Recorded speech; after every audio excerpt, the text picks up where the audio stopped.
నమస్తే. నేను మీ కుప్ప పద్మిని. ఇన్నాళ్ళు మీ సపోర్ట్‌ని నాకందిస్తూ, మీ ప్రేమని నాకందిస్తున్న ప్రతి ఒక్కరికి కృతజ్ఞతలు. ఇప్పుడు చూడబోతున్న ఈ వీడియో కూడా ఖచ్చితంగా మీకు ఉపయోగపడుతుంది.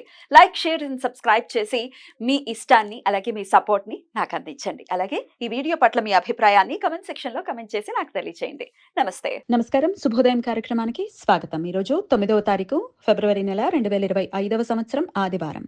శ్రీ క్రోధినామ సంవత్సరం ఉత్తరాయణం శిశిర ఋతువు ధనిష్ట కార్తె. ఈరోజు మాఘమాస శుక్లపక్ష ద్వాదశి తిథి సాయంత్రం 7:25 వరకు, తదుపరి త్రయోదశి తిథి. ఆరుద్ర నక్షత్రం సాయంత్రం 5:53 వరకు, తదుపరి పునర్వసు నక్షత్రం.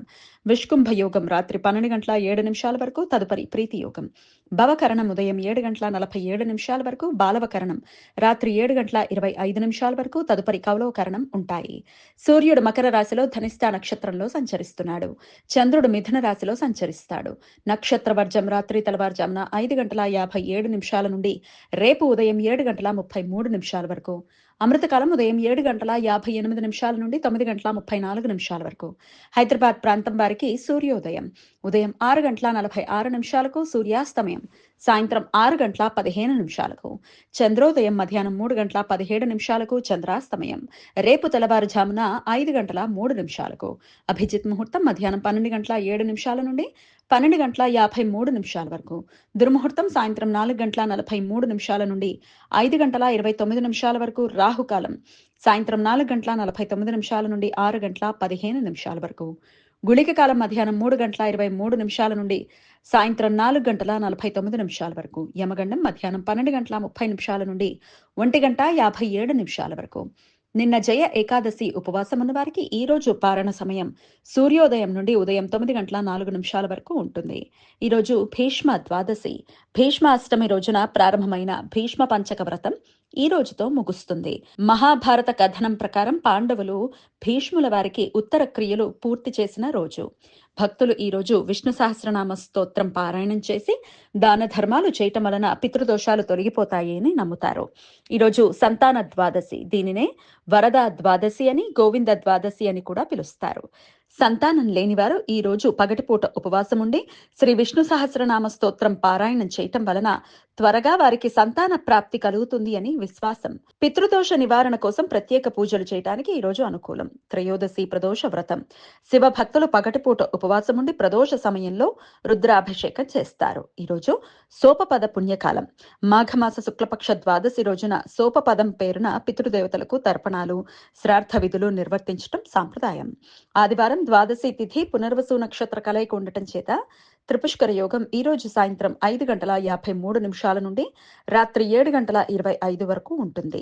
ఈ యోగ సమయంలో చేసే ప్రతి పని జీవితంలో మరలా 3 పర్యాయాలు చేయాల్సిన సందర్భాలు ఏర్పడతాయి. అందువలన ఈ సమయంలో ఎటువంటి తొందరపాటు, అశుభ నిర్ణయాలు తీసుకోకుండా జాగ్రత్తలు తీసుకోవాలి. ఈ సమయంలో బంగారం, వెండి, వజ్రాలు, స్థిరాస్తులు, వాహనాలు కొనుగోలు చేయడానికి అనుకూలం. కానీ ఈ సమయంలో న్యాయ, చట్టపరమైన చర్యలు తీసుకోవటానికి, చిన్న చిన్న అనారోగ్య లక్షణాలకు ఆసుపత్రుల్లో చేరటానికి, అప్పుల గురించి ప్రయత్నాలు చేయడానికి అనుకూలం కాదు.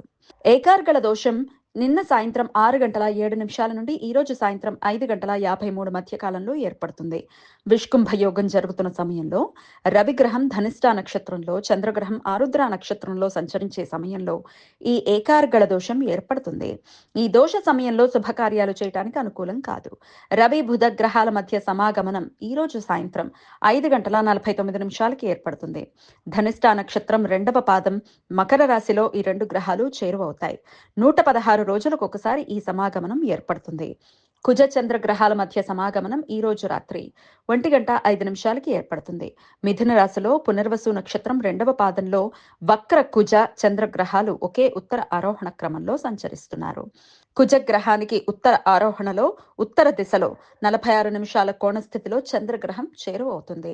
ఈ 2 గ్రహాలు మన కంటికి ఈ రోజు సాయంత్రం 6:30 38 డిగ్రీల కోణ స్థితిలో ఉత్తర ఆకాశంలో కనిపించడం ప్రారంభమయ్యి రాత్రి 10:12 81 డిగ్రీల ఉత్తర ఆకాశంలో ఉచ్చ స్థితిని చేరుకుని రాత్రి 4:08 8 డిగ్రీల వాయువ్య ఆకాశంలో కనుమరుగవుతాయి. కుజగ్రహణం ఈ రోజు రాత్రి 11:39 నుండి 2:59 మధ్య కాలంలో ఏర్పడుతుంది. భూమి కుజగ్రహాల మధ్య చంద్రగ్రహం సంచరించే సమయంలో ఈ కుజగ్రహణం ఏర్పడుతుంది. భారతదేశంలో ఈశాన్య రాష్ట్రాలలో ఈ గ్రహణం కనిపిస్తుంది. రష్యా, చైనా, తూర్పు కెనడా, గ్రీన్లాండ్ దేశాలలో కనిపిస్తుంది.